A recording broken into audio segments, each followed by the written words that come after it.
Hello, and welcome to Healthy California podcast. My name is Linda Brown, and I am the host of Healthy California, where my goal is to help educate you on your daily choices so we all can become healthy.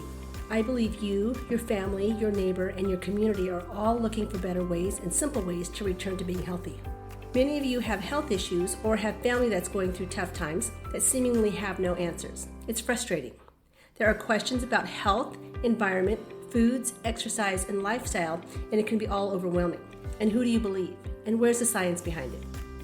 This podcast will unravel the mystery behind being unhealthy and talk about little things that we can do in our lives to make a positive change in our health from all angles.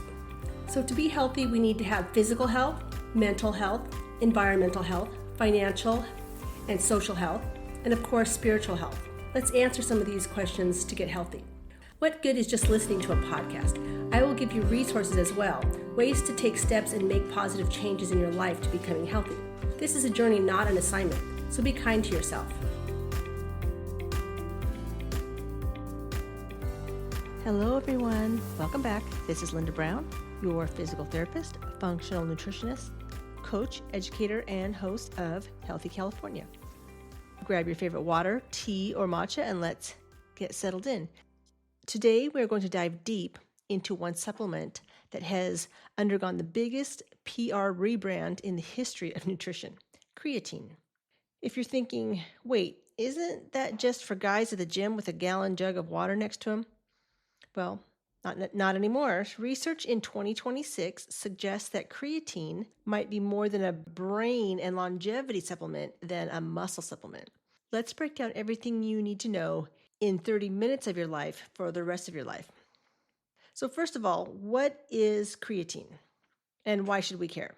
Every single thing your body does, from your heartbeat to a heavy squat, is powered by a molecule called ATP. It stands for adenosine triphosphate, and it is the energy currency of our body. Everything we do, every time we blink, every time our muscle moves, every time we don't even think about processes happening in our body, it takes energy, and that energy is ATP.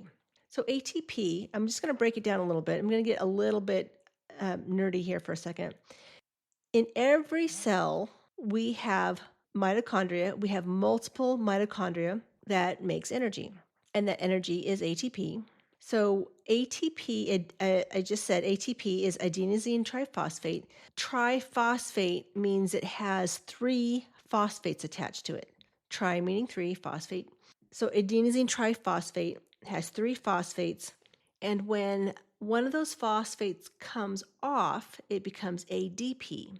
That's important because once it has been converted to ADP, adenosine diphosphate, 2 phosphates, then at that point it's a dead molecule. It doesn't have any power to it. Like the battery is dead. You can't use it for energy anymore. And that's where creatine comes in. So your body stores creatine as phosphocreatine. It literally donates its phosphate to that ADP to make ATP again. So it's kind of like a cycle where this ADP gains a phosphate, turns into ATP, loses a phosphate for energy, becomes ADP, and it just goes back and forth and back and forth. It's that recycling system that creates the energy. That ATP pops off, creates the energy, and then the phosphocreatine donates its phosphate back. So the phosphocreatine is necessary. When you have creatine or you take creatine, it pulls water into the cell because it needs that water as part of this process.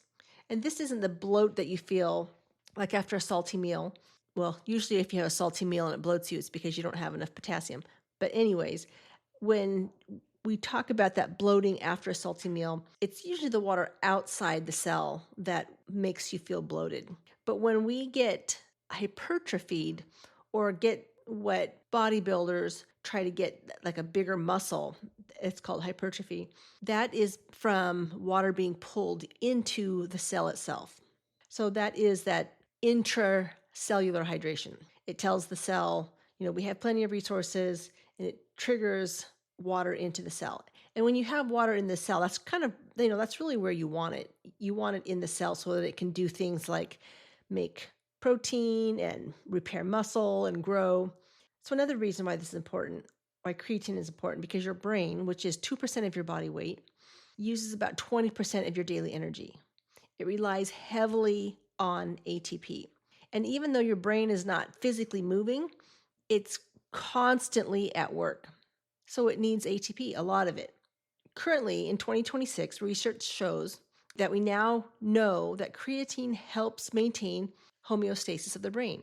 Homeostasis just means, balance of the brain. When you're stressed or sleep deprived, your brain creatine levels drop. So by having enough creatine, you're ensuring that your neurons have constant supply of energy, which helps prevent that brain fog or forgetfulness that you get when your brain is working overtime. So we need creatine for the brain. And, we recycle the creatine, but we can get depleted in it if we are sleep deprived or stressed. So it needs to be replaced. And another reason this matters, and this is pretty cool, myostatin is a protein in your body that actually limits muscle growth. It's like a biological brake. But research shows that creatine can help decrease the myostatin levels, essentially taking the brakes off your body's ability to maintain and build lean tissue. And this is great for people who lose muscle mass as we age. And also for people who are on weight loss medications where you lose weight fairly fast, because when you lose weight fast, you lose muscle. 40% of that weight is muscle. So it's important that you keep that muscle on your body, and creatine will help that. So it's not just for bodybuilders, it's also just for anyone trying to maintain muscle. And then another reason it's important is because of glucose management. In some of the newer clinical trials in 2026, so this is fairly recent, creatine appears to improve the activity of what we call a GLUT4 transporter. And that transporter is at your cellular membrane, and it helps bring glucose into the cell for energy. That's the whole reason why we need glucose, is to bring into the cell for energy. And it needs a transporter to do that. So creatine improves the activity of the GLUT4 transporter. It helps glucose out of your bloodstream, into your cells, into your muscles. And so this means it might actually help insulin sensitivity and keep your blood sugar stable after a carb-heavy meal. Let's break that down real quickly again. So for muscles, creatine has a faster ATP recycling, which then gives you more strength and endurance. In your brain, it supplies a constant energy, which improves focus and memory. In your metabolism, there's better insulin sensitivity, so it improves your blood sugar support. And in your cells, it helps hydration into your cells, so intracellular hydration, and that helps with better recovery. And sometimes even just helping your muscles look fuller, giving your muscles a little bit more substance. Creatine is basically the most efficient energy recycling program in your body. It's actually an important supplement. It's an important supplement. Our body does make it. So, do you need to take it? I don't know. Let's find out. That's probably what you're asking yourself right now. So let's do a little bit deeper dive. Past view of creatine was that it was for meatheads, for people, gym rats, people that just care about their looks, care about their strength, care about big muscles. So for decades, creatine was kind of stuck in this bro science category through the 90s and 2000s. People also thought it might cause kidney disease, which it doesn't. It might make your hair fall out, which there is absolutely no evidence for this. That it's only for bodybuilders, absolutely not true. It just also seems that people that go to the gym seem to be ahead of the science more so than the science community. And I think that's just because people that go to gyms don't necessarily wait for science to come out. They're just going to try anything. So it's been around in the gym longer than it has been scientifically based. And so in the last 20, 30 years, there's been a lot of research on it and a lot of good research. So because of this, a lot of women and older adults stayed away from it. But now we know we're missing out on a massive piece of the health puzzle. So let's look at currently. We've moved from the weight room to the brain room, and here's what the latest studies are telling us. Creatine has a neuroprotective part of it. So your brain is an energy hog. Creatine helps the brain maintain its ATP levels, and this is crucial for memory and focus. It's also great for menopause support. For women in perimenopause or menopause, creatine is showing a 16% increase in the frontal brain creatine levels, which helps with that brain fog. Get older, we get this brain fog through menopause and perimenopause. Creatine helps that. It also helps with mood and reaction time. New research shows it can actually help stabilize mood swings and improve how fast your brain processes information. I think that's huge. So who should take creatine? Number one, the plant-based crowd. So creatine is found naturally in meats, red meats and fish. So vegetarians and vegans are almost always low.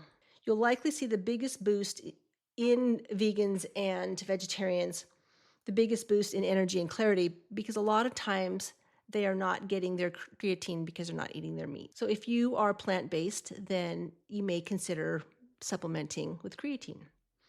Who else should be taking it? The 40 plus club. So women in menopause and perimenopause are also at risk for muscle loss, bone density decrease, and brain fog. So creatine can help that. And then also people at risk for muscle loss.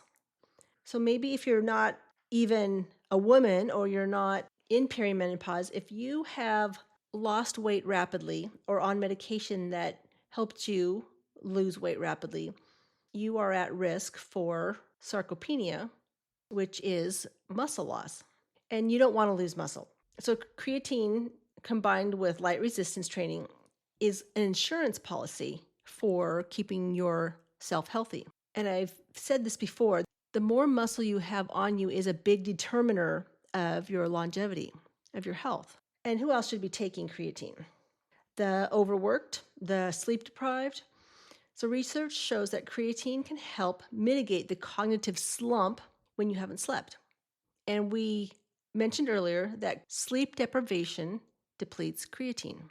So who shouldn't be taking creatine? It's one of the most researched and safest supplements on the planet, but it's not for everyone. So if you have a pre-existing kidney disease, like a chronic kidney disease, you probably should avoid it.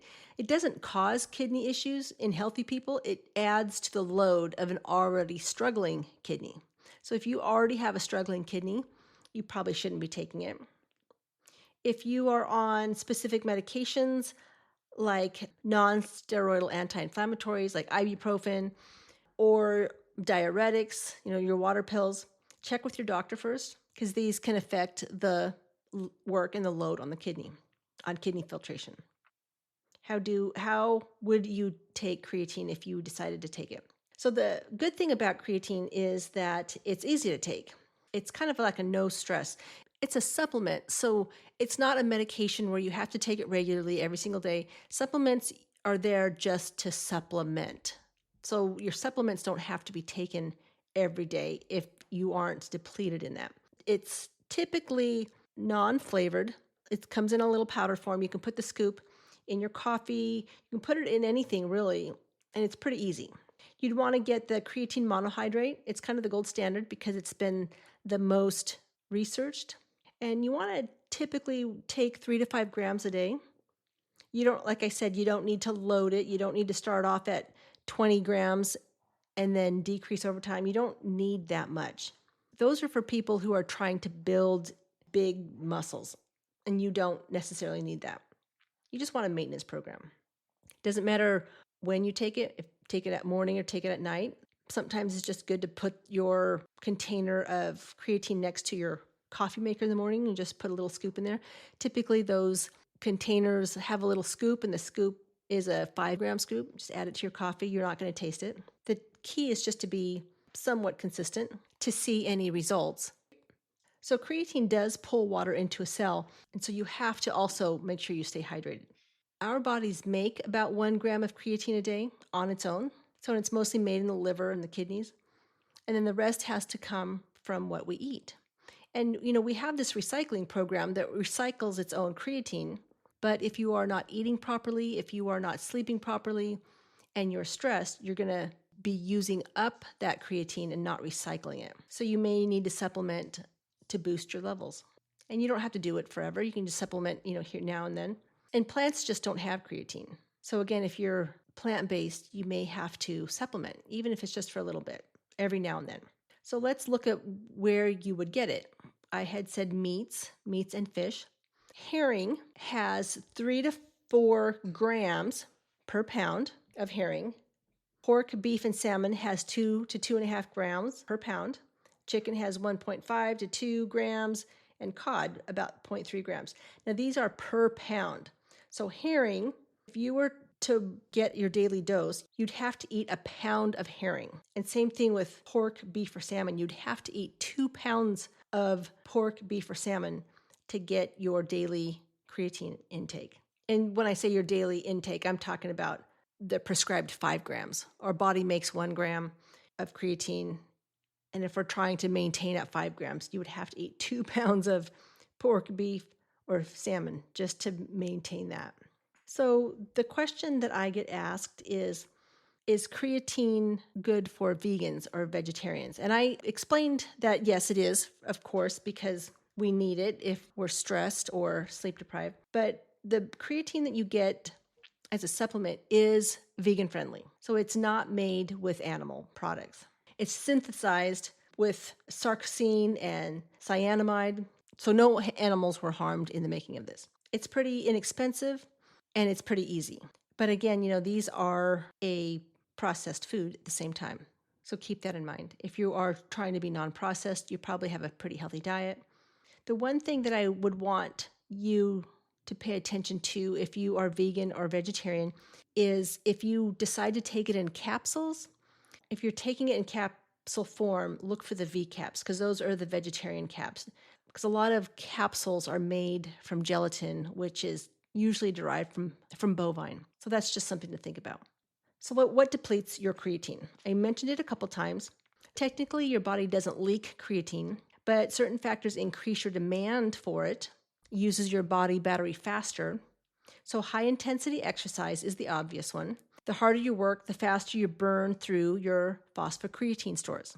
And, we do recycle it if we have enough. If we have more stores just waiting there in our muscles, then we can do more and last longer so that our recycling can be recycled faster. As I mentioned before, sleep deprivation. The brain uses creatine to buffer stress. In 2026, we're seeing that sleep-deprived brains have significantly lower creatine than well-rested brains. So sleep deprivation will blow through your creatine. And chronic stress. High cortisol levels can lead to muscle wasting over time as well, which indirectly lowers your body's creatine stores. And then the other thing that depletes your creatine is a low methyl diet. And this is kind of a hidden one. Your body needs methyl groups. And we get that from foods that are high in B12, folate, and choline. So like eggs, meat, and leafy greens. You're going to get your B12 from meats, choline from your eggs, and then leafy greens. If I go back through all my previous podcasts, it's pretty much the same song and dance. You got to eat healthy. But a diet that has high methyl groups can make creatine. 1 gram a day base layer of creatine. So what are medications that might deplete your creatine stores, or what are some contraindications to be aware of? Diuretics or water pills. Since creatine pulls water into the cells, you have to have enough water to pull into the cell. If you're dehydrated, there's not going to be any water to pull into a cell. And that cell won't be able to make the energy it needs. So when we usually take water pills if we have hypertension or high blood pressure. So if you're taking a diuretic, you might be a little dehydrated.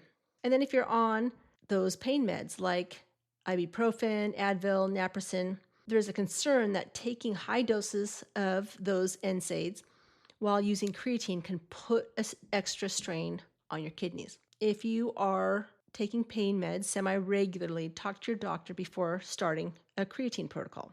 And then another thing is if you are on a medication that helps your kidneys, you don't want to be taking something that's going to make your kidneys work a little bit more. So some things like antibiotics and chemotherapy drugs also put a strain on the kidneys because your kidneys have to filter. That's what our kidneys do. So you don't want the kidneys to be working extra hard by taking something else that it's going to have to filter. So medications and contraindications. Water pills, pain meds, and kidney medication, those would all be something to be careful with. And what about caffeine? There's some old research suggesting that high doses of caffeine might cancel out the performance benefits of creatine. But the current verdict is you don't have to worry about your coffee because you have to have high doses of coffee. As long as you stay within your 2-3 cups a day, you're not going to have to worry about anything depleting your creatine. And remember that caffeine is a diuretic as it is, so you still need to maintain your hydration. I feel like I need to go back and summarize some of this. So I'm going to kind of go back and summarize everything I just said, just real quickly. Creatine, it's neuroprotective. It's good for people that are perimenopause or menopause, and it's good for your mood and reaction time. And who should take it? People that are plant-based, people that are over 40, people that are on a medication where you're losing weight fast, and the people who are stressed or sleep deprived. Some contraindications are if you have a pre-existing kidney disease, you're on pain meds, and if you get bloated real easily when taking it. That's a contraindication. And then how should you take it? 5 grams a day, creatine monohydrate. It doesn't matter when you take it. And, take it with the meal so it gets absorbed. Your top food sources would be herring, pork, beef, and salmon, and chicken. And vegans and vegetarians benefit a lot from taking this because they don't typically have that in their diet. And what would deplete creatine is exercise, sleep deprivation, chronic stress, and a low methyl diet. And other medications and contraindications would be if you're taking a diuretic, pain meds, or medications for your kidneys. Okay, so I felt like I needed to kind of put all that into a quick synopsis. So let's talk about 5 actionable steps you can do today. First, I want to share a Bible verse that reminded me of today's topic. It's from Matthew 5:14. It says, "You are the light of the world. A city set on a hill cannot be hidden." If you are a light, how can you keep that from anyone? You can't. People just know if you have this light about you, they're going to see it. So when I think about how this relates to today's topic, of creatine, it reminds me that we used to think creatine was meant only for a certain person, like a bodybuilder, someone that was more interested in their muscle than anything. But the whole time, it was meant for so much more. So like many scientific things, it's revealed to us when we're ready to understand it. And we're finally just able to see it and understand it. And so I think you are meant for so much more. I think that you have a light, you're meant for so much more, and now are you able to see and understand that? So what was revealed to you today that can be life-changing? Because you are meant for so much more. And sometimes we just don't see it. So I just want you to reflect on that for a second. And then I'm just going to go back to these 5 actionable steps. So if I had to pick 3 supplements for the average Californian looking to live a long life or to age gracefully, creatine would be one of the top 5 because it's affordable, it's safe, it's well-researched, and the brain benefits alone make it worth its, $15 a container? And I'm a physical therapist, so I'm always looking for something that's going to maintain our muscle as well. It just has so many benefits to it. So if you're ready to stop just thinking about it and start actually feeling the difference in your brain and your body, here are some 5 actionable steps that we can just start today. So don't get distracted by the shiny, expensive new versions of creatine. You don't have to think about the creatine nitrate or the liquid or the buffered creatine. Just straight creatine monohydrate. It's well researched. You can look for a seal that says Crea Pure because then you know it's the purest form and it's free of heavy metals. It's just pure creatine. That's step number 1. Just get a creatine that is creatine monohydrate, Crea Pure seal on it. Simple. Number 2, you would start taking a dose of about 5 grams. So it's usually a scoop. I would prefer the powder over the capsule, but you can do either one. You don't have to worry about a loading phase. Put the container next to your coffee and dump a scoop in the morning in your coffee. The third thing we can do is journal. And I say that because sometimes we don't realize that we are feeling better until we write it down. You can journal for just a couple minutes on your mental energy. Maybe if you have a 3 o'clock slump in the afternoon, and then, journal 14 days, 21 days later and see the change. And then number 4, you can pair your creatine with some mechanical tension. So I'm talking about exercise because I always mention it. Creatine gives you the energy to do the work, but you still have to do the work. You don't just take it and all of a sudden, boom, you have muscle. You have to actually work the muscle. And you can do that by just working out a couple times a week, doing resistance training. You don't have to become a power lifter or do big, strong, heavy runs. You don't even have to join a gym. Just do some body squats or some push-ups or get a resistance band. Anything that's going to strain and push your muscle is all you need. So creatine helps with muscle protein synthesis, which means it helps build muscle. But it needs that signal, that tension. And your bones do too. So your bones are the same way. I talked about osteoporosis last week, and your bones need tension on it, strain on it in order to build. Our muscles do as well. And then our muscles pull on that bone, which then signals the bone to get strong as well. So we're doing a double whammy when we do resistance training. We're building our bones and we're building our muscle. And then number 5, the 5th actionable step would be to hydrate. To drink a lot of water. When you're taking creatine, you want to drink water because it also helps pull the water into the cells. We need water in our body in order to pull it into the cell. If you're taking creatine, you want to drink a little bit extra water. Typically, half your body weight in ounces. So like if you're 100 pounds, you want to drink 50 ounces, but you want to do a little bit more than that. And people say 8 glasses of water a day, but when they say 8 glasses of water, they're talking about 8-ounce glasses of water. So maybe up that to 12-ounce glasses 8 times a day. And, put a little electrolyte in there or a pinch of sea salt. It helps pull the sodium into the cells. That easy. So 5 actionable steps. Creatine monohydrate, take 5 grams, do a journal, do some workouts, and drink water. It's that simple, pretty easy. If you have any questions, you can find my contact information in the show notes. And I want to thank you for tuning in and hearing about creatine. So stay focused, stay hydrated, and stay healthy, California. Thank you for joining me today. I hope you learned something new. Health care and treatment should focus on being proactive and preventative, emphasizing the importance of addressing the root cause of a disease or illness. While the U.S. has an excellent trauma medicine system, helping patients when problems arise, our goals should be to prevent disease before they happen. That's why this podcast is so important to me. If you're needing further guidance or have questions on a particular matter, you can find my contact information in the show notes, where you can set up a 15-minute consultation. I also recommend you adding a functional nutritionist, a functional medicine practitioner, and a physical therapist to your healthcare team. This podcast reflects my personal opinions based on extensive research and education. It is not intended for medical diagnosis or treatment and should never replace the advice from your doctor or other healthcare professionals. To continue providing this free information, I rely on your support.